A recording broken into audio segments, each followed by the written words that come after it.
Hello everyone, we're going to be working on this clown picture this morning. I'm going to be using acrylic paints, a palette knife form and then into a fine brushwork, so you get a very contemporary edged, colourful artwork which should be fun and truly representative of the spirit of the circus, which is our theme today. I'm going to take a charcoal pencil and do a quick sketch of my clown that I'm going to be putting down on my piece of paper. Then I'm going to take my palette knife and some funky pearlescent paint, lay that in, allow it to dry, and then I'm going to come in with some brushwork. It's about creating a balance of loose and then tight painting with a good understanding and observation of tonal contrast to create atmosphere. Right, so holding the charcoal pencil towards the end, I'm going to start sketching in my clown.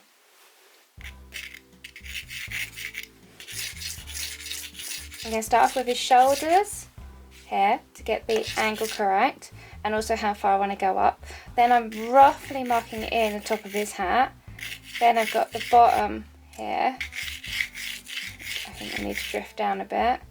I've got the shoulder coming out over here.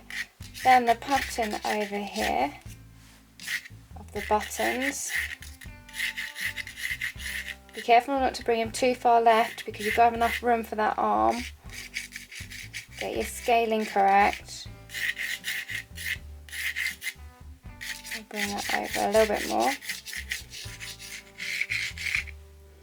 I've got his hair coming down, following that slope of the shoulder really. Then you've got the hair flaring out there. You've got roughly the face here. And the chin is very low, it's coming into that shoulder. You've got the shoulder sitting up there. You've got the edge of the jacket coming in. So bring the shoulder in a little bit more. And then you've got to bring his arm up, which follows that diagonal, the diagonal of the shoulder, coming up into his face with his hand.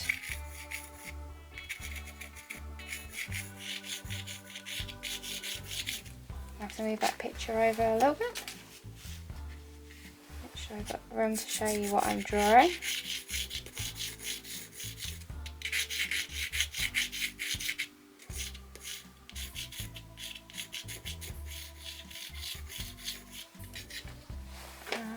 On the arm coming down here. And remember, look at this thing like the negative space. Okay. I've got the nose coming into the brow. The mouth is open and expressive.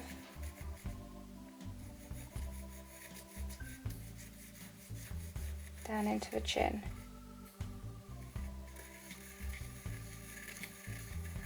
Goes a bit further out, which means I've got to bring the hand, because I'm looking at that distance between the hand. This shape. Look at the shape of the knuckles coming up. And the hand arching. We get the hat coming again quite close. And back. Now I think I'm going to have to probably bring the head in a little bit more.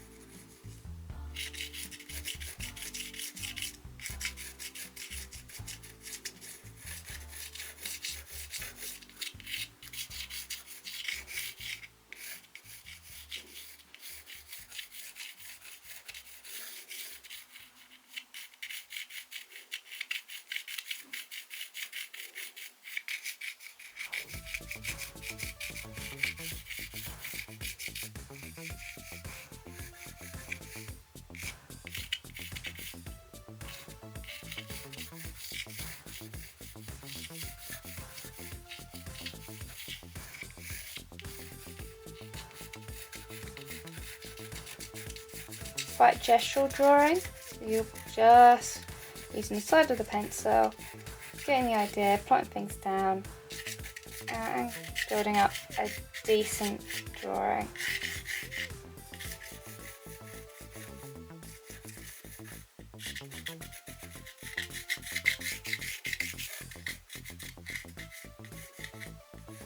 That comes into the hairline, which comes roughly down here. Then I've got another line, buttons, I've got another line to the buttons, and then I've got another line, buttons, over here.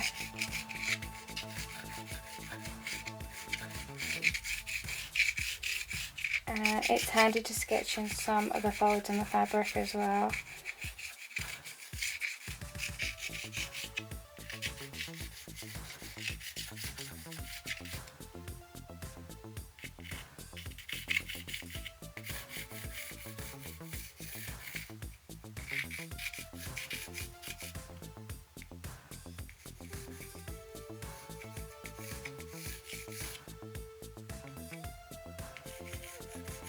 And over a little bit more.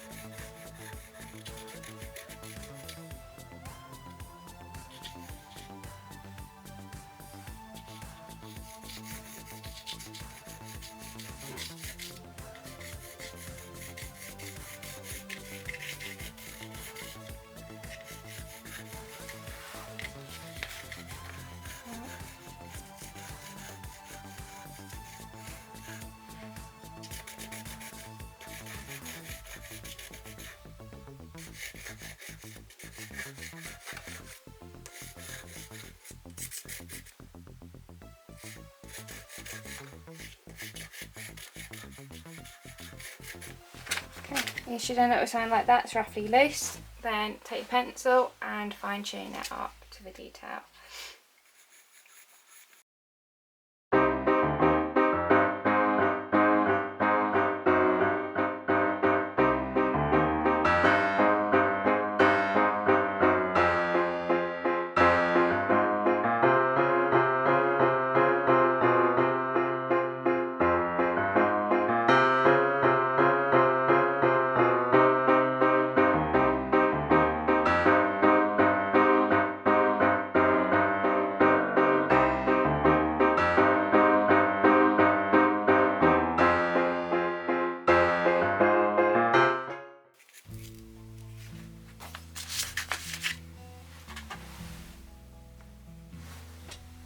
Okay, don't forget to do the curtain at the top.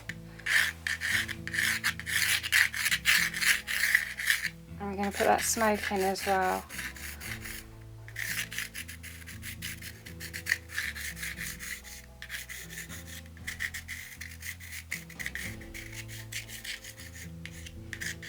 Let's get around there. Okay, after that you need to get your putty rubber and clean up any of your detail.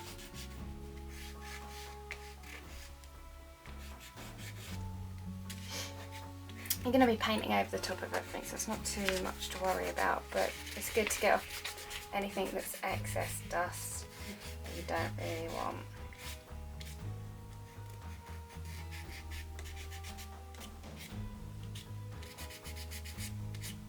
Okay.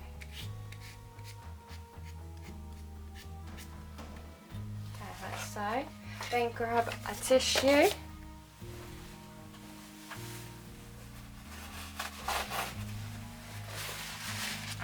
Work over. Okay.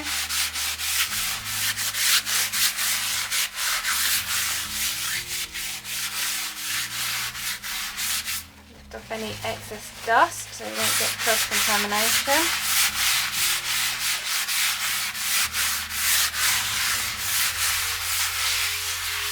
Okay.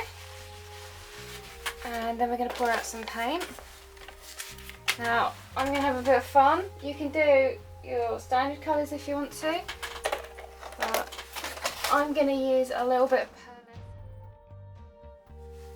So I put out some iridescent copper, a little bit of iridescent light blue, a little bit of green, because I've got quite a lot of green in this picture. I think it'll be nice to work with. Then I'm going to use a palette knife. Now, it's important that you have a palette knife that's got a flat edge. It's a little bit like a card, so a store card would also do. You don't want anything that's round-headed, so this is kind of like the old standard palette knife. You want this nice crisp flat edge for this type of work. Then I'm going to take some colour and start playing around with it. The idea of this is that you take a bit of colour, I'm going to do the back curtain because it's nice big, and you're not going over your drawing, you're going around things, but that your marks are quite loose. So you're changing your pressure, you're changing the thickness of the paint, and you're getting an idea of the contrast that you want to start building up. It doesn't have to be an iridescent colour, but it is kind of fun to mix it up sometimes and have something that's a bit different. Be really careful around any delicate areas.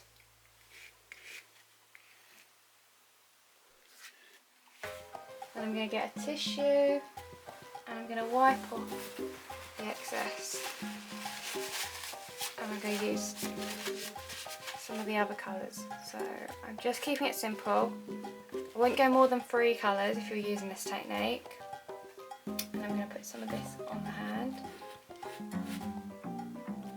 And areas that I'm going to build up generally that are green.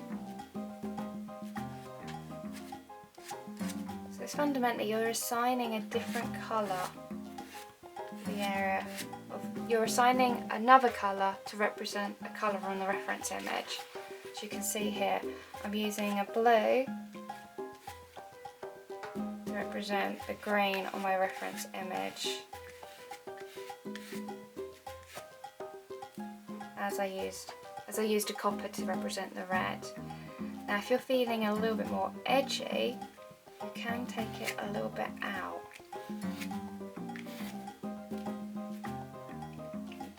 Push your luck a little bit more.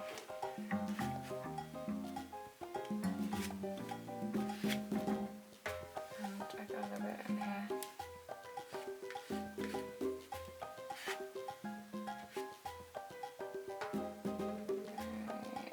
Obviously the nose, that would be good. So I'm going to work a little bit of green into areas where we've got the blue. It's representing the green.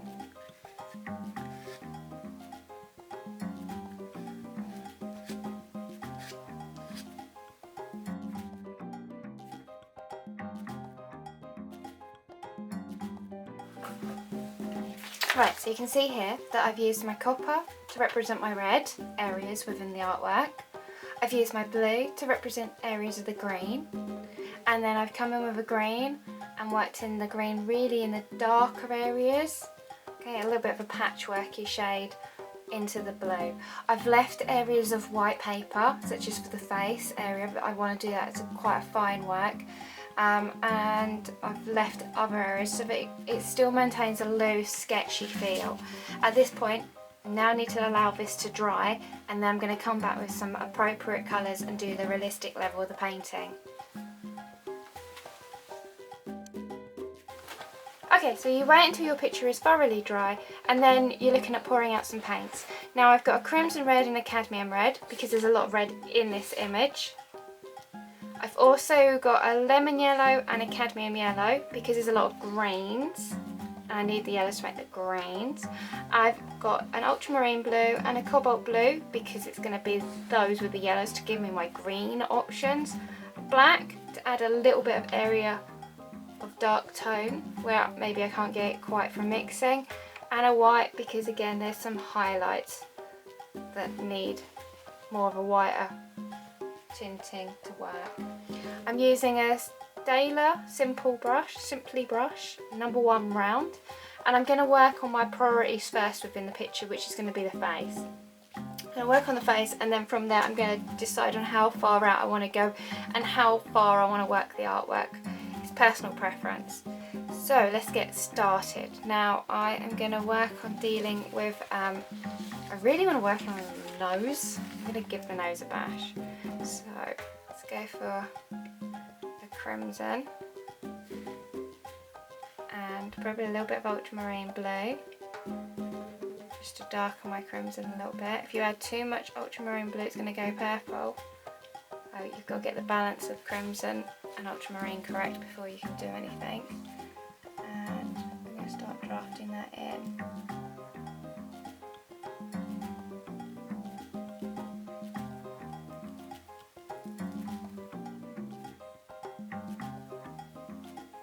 We'll have to make the paint fairly thick to overcome the lower surface layer that we've laid down. Add a little bit of cadmium.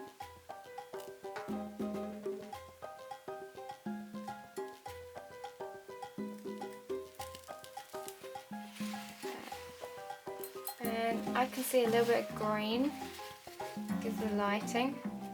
I'm going to take some cobalt blue and some cadmium yellow.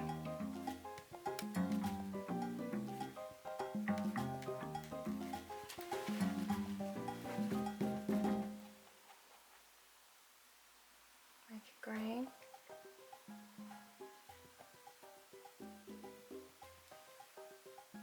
Throw that in there. Green and red, complementary colours, so it should be fairly decent.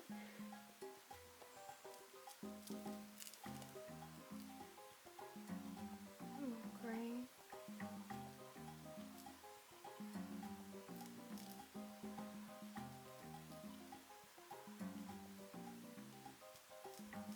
I'm going to add a little bit of white. That white highlight on top.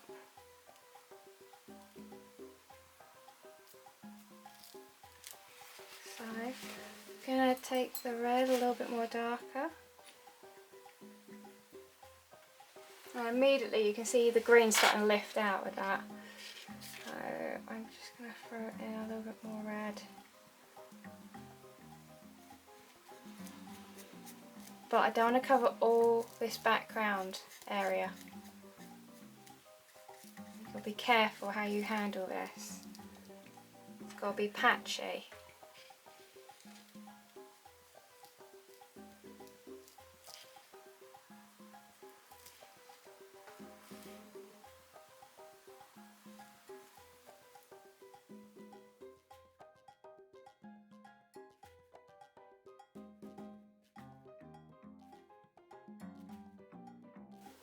Some white. You need to mix lots of different types of grain here. So you need to experiment with what types of grains you get depending on which shades of yellow and blue you mix together.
I've laid in the face roughly. I've started to plot in highlights and lighter tones of green, and then I've used a purple for the darker shades. I'm just going to grab a bit of red and sort out a little bit of the background so that I can get the idea, the context of the story that I'm telling.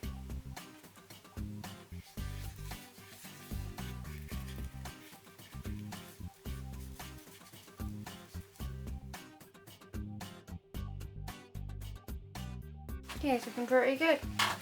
I want to put these buttons in, which are again, they should be yellow, and they're quite a golden yellow. Oh my god, contamination.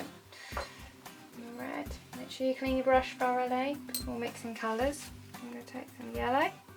I've got your lemon yellow, and I'm going to add in a little bit of cobalt blue, make quite a zappy green.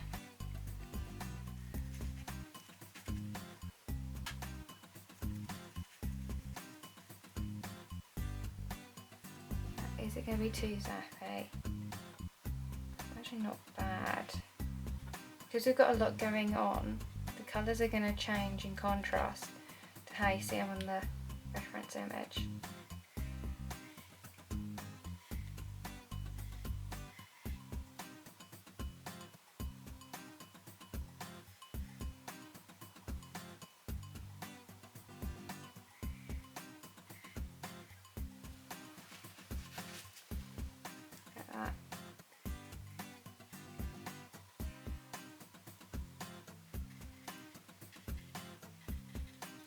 And I can see that I need a little bit more hair.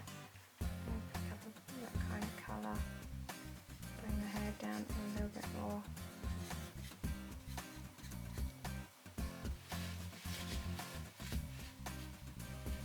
I've got that zappy green. I'm going to deal with the yellow pattern on the cuff. I have it all working together. I also have a little bit up here. I'm going to grab some lemon yellow. I'll throw it in at the same time while things are a little bit wet.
Right, so you should be ending up with something like this. Now this is a very loose style of painting, but you're trying to get a hierarchy of detail with abstract. So it's a bit, you know, illustrator, fine art, there's all manner of things going on here. It's about having fun, experimenting and taking some risks, playing around, building up your colour mixing and good observational skills. Hope you had fun. Bye!